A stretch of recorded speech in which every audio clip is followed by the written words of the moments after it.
Nalusaw na ang binabantayang low pressure area. Ang detalye alamin natin mula sa kasama nating weather expert Alvin Pura. Alvin. Kuya George, ganap na nalusaw yung ating low pressure area na binabantayan dito sa kanlurang bahagi ng ating bansa.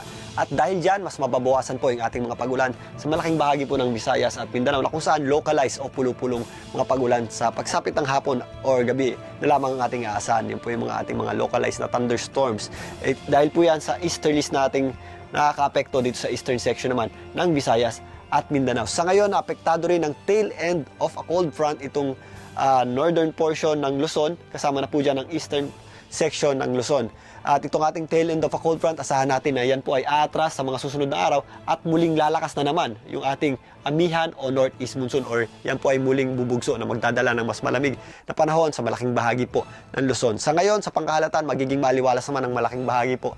Magiging maaliwalas ang panahon natin sa malaking bahagi po ng Luzon, kasama na po dyan ang Palawan, maging ang natitirang bahagi ng Mimaropa. Ganun din po ang ating aasahan sa malaking bahagi ng Bicol Region na kung saan pulo-pulong mga pagulan sa pagsapit ng hapon at gabi lamang ang ating aasahan. Pero dito po sa eastern section ng Luzon, kasama na po dyan ang Quezon, Aurora at Cagayan, meron po tayong inaasahang medyo mas mataas na tsansa ng pag-ulan at maulap na panahon dahil po yan sa ating tail end of a cold front.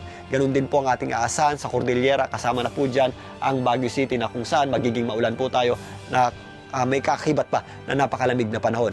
At kasabay nga ng pag-atras na itong ating tail end of a cold front, medyo mas lalamig po ang ating panahon dahil mas lalakas po ang ating amihan sa mga susunod pong mga araw. Dito naman sa Metro Manila, sa mga papasok ng trabaho, asahan po natin na mas magiging maaliwalas ang ating panahon ngayong araw na ito. At kung may mga pag-ulan tayo, ito po ay mga isolated lamang o yung mga pulo-pulo nating mga pag-ulan at kadalasan po dahil medyo malamig ang ating panahon, mahina po yan. Medyo mainam din maglaba ngayong araw na ito dahil kumpara nung mga nakarang araw, mas manipis po ang ating kaulapan. Kaya pagsapit ng tanghali, mas mataas po ang ating inaasahang temperatura na kung saan posibleng umabot sa hanggang 30 o 31 degrees Celsius yung ating temperature pagsapit po yan ng tanghali hanggang hapon. At yan muna po ang latest sa ating lagay ng panahon. Kuya George?